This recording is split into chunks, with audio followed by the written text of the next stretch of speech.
J.D. Vance said in the debate, Republicans have to gain back the trust of the American people on the issue of abortion. Donald Trump is trying to once again make clear what his stance is. Trump stated plainly on his social media site that he would veto a federal abortion ban if it were to be passed by Congress. He dodged answering a question about that while debating Kamala Harris, however. CNN's Steve Contorno is joining us now. Steve, how will this resonate with his supporters? He did face criticism from those who are very conservative and believe that abortion should be banned.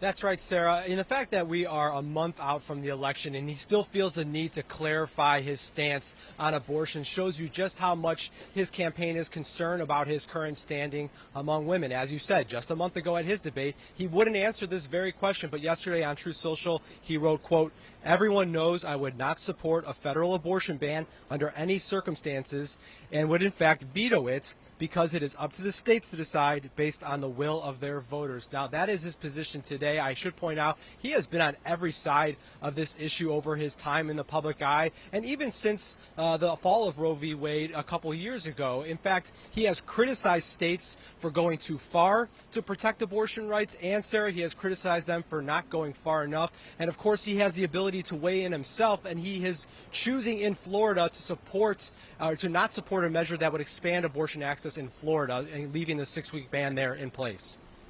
Yeah, there are a lot of questions still, which is why he's having to clarify and why J.D. Vance had to make those comments last night during the debate. Steve Contorno, thank you so much live there from New York for us. John? All right, with us now, Christine Quinn, President and CEO of WIN and Executive Committee Chair of the New York State Democratic Committee, and Scott Jennings, CNN senior political commentator and former special assistant to President George W. Bush. No one got much sleep last night, so I appreciate you both being with us. Let me just start with what Steve just covered right there with Donald Trump's comments on abortion, saying he would veto a national ban.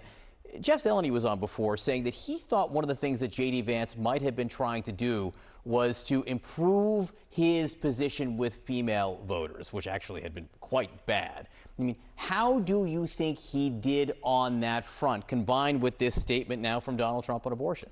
Well, I'm still waiting for the real J.D. Vance to get on the stage and participate in the debate. Because what we saw last night was a very sanitized J.D. Vance, and someone who on critical issues like abortion, like the transfer of power, like all of that, didn't really tell the truth and stepped away from many other things that he has said on the record, like being for a national ban against abortion. The number of positions that Vance and Trump are taking and have taken on abortion, it's head spinning. And when someone is inconsistent on a critical values issue like that, you know you can't believe them, and you know they're just pivoting to try to, and I agree with you, get women in that case. Well, do you think, it sounds like maybe you think he was successful in it if he muddied the waters? I don't think so. I think the American women are too smart. They know what his position really is, and notwithstanding he tried to change it, I don't think he fooled anyone. So just to make sure I understand correctly, if a candidate for president or vice president changes a position on a critical issue or a critical values matter, even one position, this calls into question for you their fitness to serve. Because let me introduce you to Kamala Harris, who has changed every single position she took when she ran for president in 2020. Although 2019, I want to be fair to 2020, which she didn't make it to. Look, It doesn't mean that, but when you won't admit you just said it did. No, then let me add something. When you won't admit you're changing. Kamala Harris has admitted she's changed a position, and there is nothing wrong with getting more info and changing a position. I think it's actually a strength in a candidate. But Vance is trying to pretend, as is Trump, that he always had a position against a national abortion ban, and that is not true. Change, converts are often your best supporters, but that's not what's happening. On abortion, I thought J.D. Vance had a stellar moment. I thought he talked about it with compassion. And I thought he, and Trump too, has laid out a very moderate position. And it's a position that's not dissimilar to what the party has had going back to Ronald Reagan. There for some limits, reasonable limits, They are for rape, incest, and life of the mother exceptions. They are supporters of IVF. The Democrats have totally lied about what they want to do on IVF and other issues. The issue here is that Democrats, through Walz last night, could not articulate a single limit that they would be for. And Walz also did not tell the truth about his record on this as governor of Minnesota. I thought Vance had a great moment on that, and I don't know how many women voters are going to rally. I mean, VP debates typically don't move polling needles as much as presidential debates, but I thought JD did a terrific job. I wonder how much Donald Trump likes or dislikes people like you pointing out how great J.D. Vance did in comparison to him. It's a serious question. Do you think he can? Because I don't know if he's going to take it the next few days. Here's why he should love it. Because since he picked Vance, he has been pilloried by the political media for making a terrible choice, while Harris has been lauded for making some supposed inspired choice. And J.D. Vance drug Walz around the stage last night. It must have made the head coach, Trump, feel good that he was vindicated and validated on his choice. We'll see. Quick answer on that? First of all, that is not what happened in the debate. I will say I think Vance did well, but there was no knockdown, honestly, on either side. And let's just sum up the abortion issue.